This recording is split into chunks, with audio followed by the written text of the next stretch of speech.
When the Taliban first rose to power, many Afghans hoped the fighting might finally end. But very quickly, another nightmare began to unfold. Streets, stadiums, and village squares turned into places of death.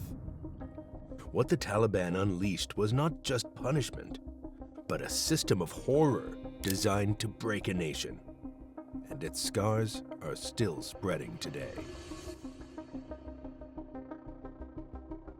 It started in the mid-1990s when Afghanistan was already broken. Years of war after the Soviet withdrawal had left the country divided among armed groups. These warlords fought each other for cities, roads, and money. Ordinary people were trapped in the middle. Robbery, kidnappings, and killings were common. And there was no real law left. In this chaos, the Taliban began as a small group in southern Afghanistan, mainly around Kandahar. Most of them were young men who had grown up during the war. Many had studied only basic religious lessons in refugee camps in Pakistan. They promised order, safety, and strict religious rule. For people exhausted by years of violence, that promise sounded appealing. In 1994, the Taliban took Kandahar with very little resistance. They moved fast, disarming rival groups and executing those who refused to submit. Their rise was not peaceful. It was built on fear from the very beginning. Town after town fell as commanders surrendered or fled. By September 26, 1996, the Taliban reached Kabul. The city had already suffered years of shelling and hunger. But the first thing the Taliban did was show the country what their rule would look like. Their first major act was the killing of Dr. Mohammad Najibullah, the former president of Afghanistan. Najibullah had been living inside a United Nations compound since 1992, believing it offered protection. The Taliban ignored this completely. They stormed the compound, dragged him out, and brutally abused him. He was beaten, castrated, and then shot dead. His brother was killed as well. The Taliban then hung Najibullah's body in a public place in central Kabul. Cigarettes and money were stuffed into his mouth, mocking him even in death. His body was left hanging for everyone to see. The Taliban moved quickly to control every part of daily life. They set up their own Islamic courts almost immediately. These courts had no lawyers, no appeals, and no written law that people could study. Judges were Taliban clerics who answered only to their leaders. Decisions were made quickly and carried out on the same day. There was no room to question or defend oneself. The Taliban banned music, television, movies, photography, and most forms of art. Weddings were silenced. Radios were smashed. Kite flying was banned. Girls' schools were shut down across the country, and women were barred from working outside the home. Women were ordered to wear a burqa at all times. Men were forced to grow long beards, and those who shaved were beaten or jailed. Taliban vice police patrolled the streets with whips and sticks, stopping people to check clothing, hair, and behavior. Executions and physical punishments became part of everyday life. They were planned as public warnings. One of the most notorious places was Ghazi Stadium in Kabul. Once used for sports, it was turned into a stage for punishment. Afghan journalist Jason Burke described what he witnessed there in 1998. Before executions, amputations were carried out in front of crowds. 2 men convicted of theft were brought into the center of the stadium. Doctors were present, not to save lives, but to make sure the punishment was carried out properly. 1 hand and 1 foot were cut off from each man. Blood soaked into the grass as thousands watched in silence. After the amputations, the men were taken outside and shot dead. When it was over, people were ordered to leave, and the stadium was later used for sports, as if nothing had happened. The Taliban called this eye for an eye punishment. In reality, it just removed all human dignity.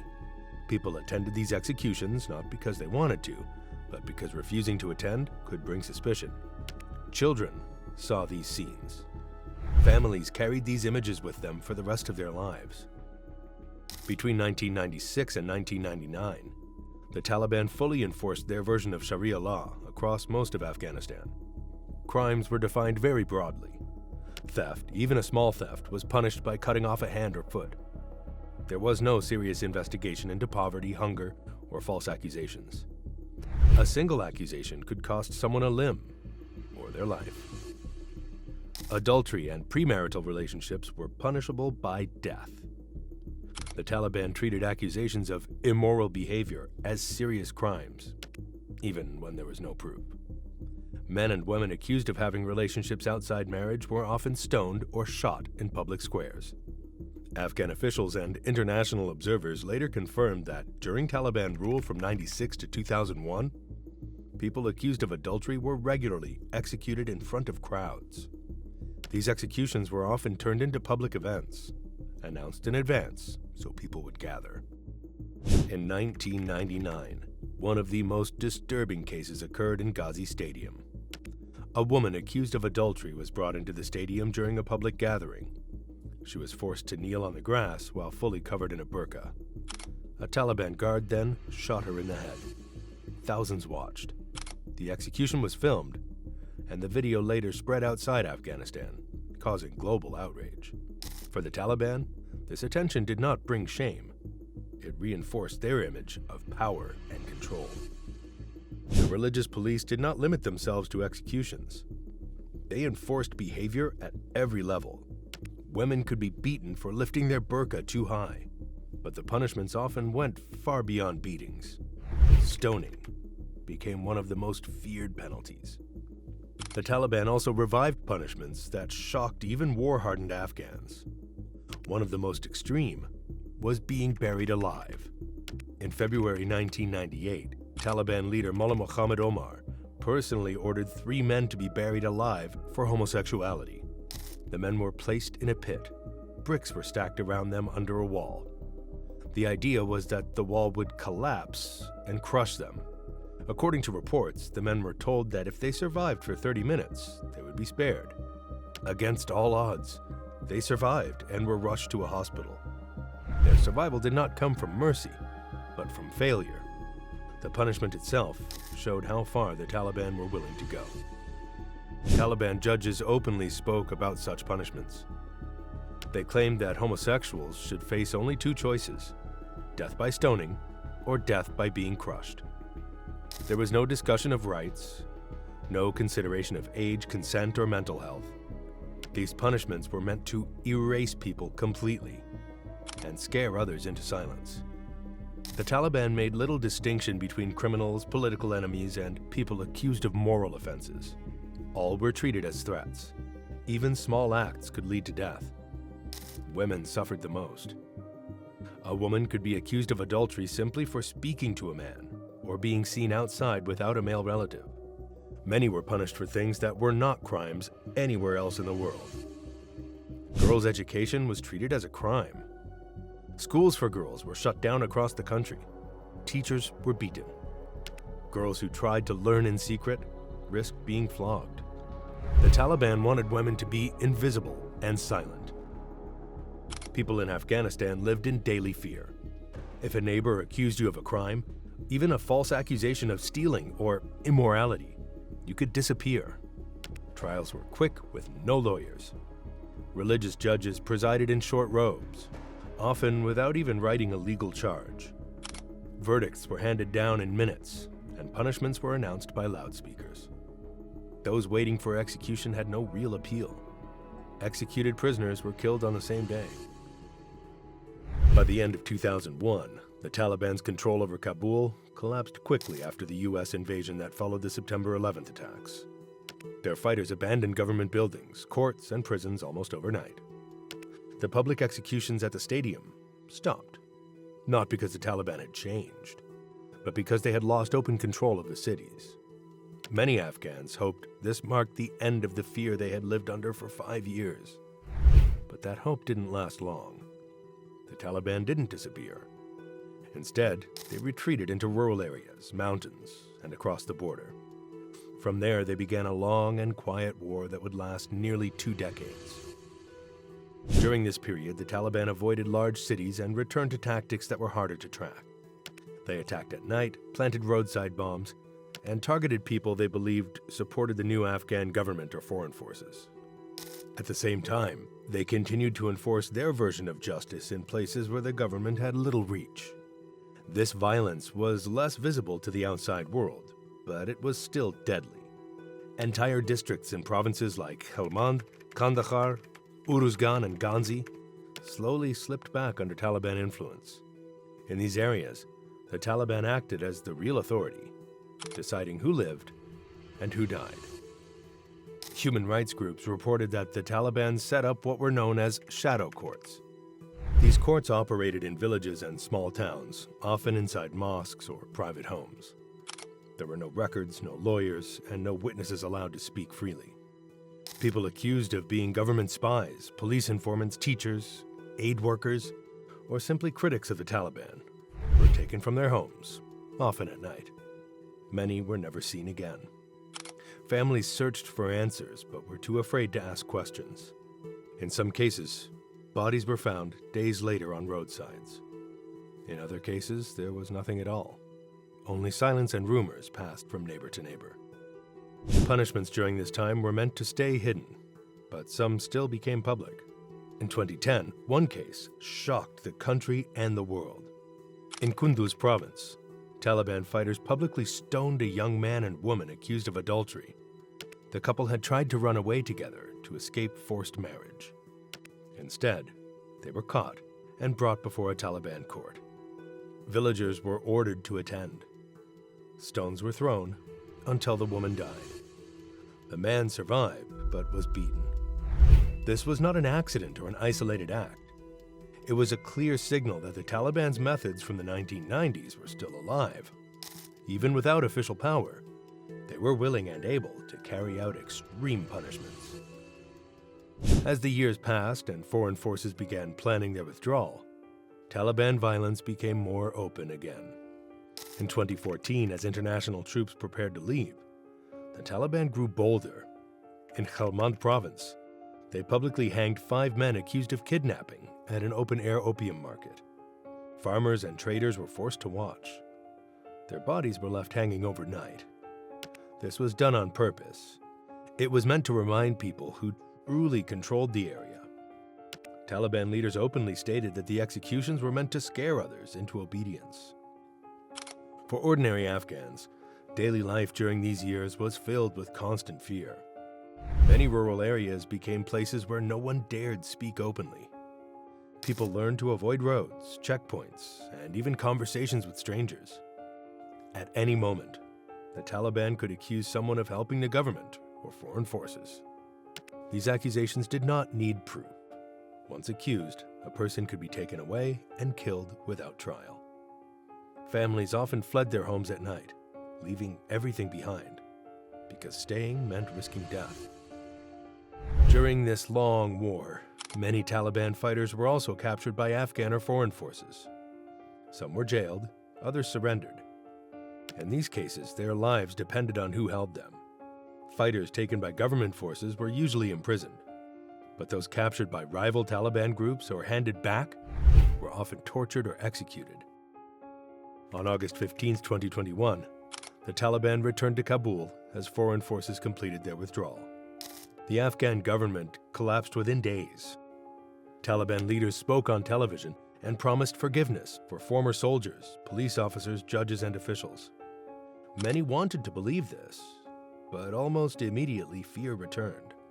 In the days and weeks that followed, reports came in from across the country describing house-to-house searches.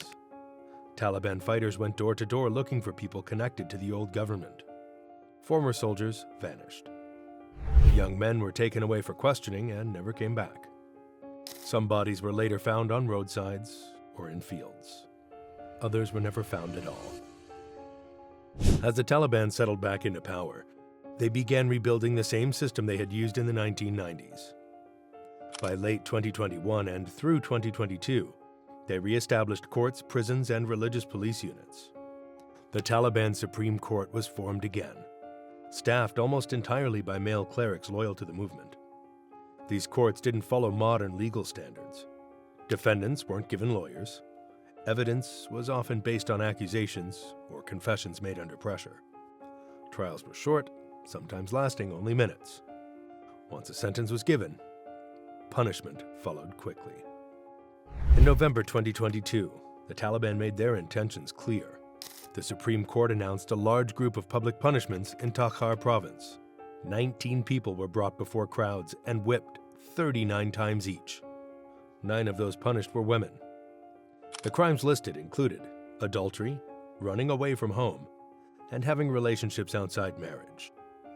Taliban officials described these punishments as the result of strict investigations, but no independent observers were allowed to verify the cases. The Taliban's top religious leader also ordered judges to fully enforce punishments as they understood Islamic law. The old system of fear was officially back. Public executions soon followed. In December 2022, the Taliban carried out their first known public execution since returning to power.